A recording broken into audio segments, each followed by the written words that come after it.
will talk about how can you disable water tracker on your uh, app. We will to figure out the solution on how you can do that on your app.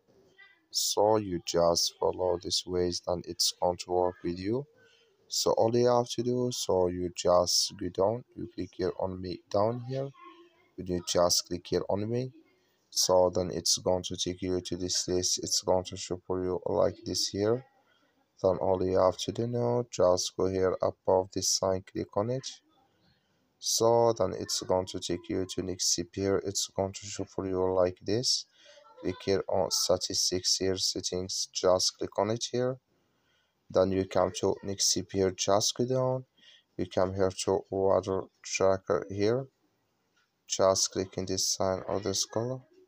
Like you see color, it's gone, that's mean here water tracker disabled with us now. That's all you have to do, that's all. Thank you for watching.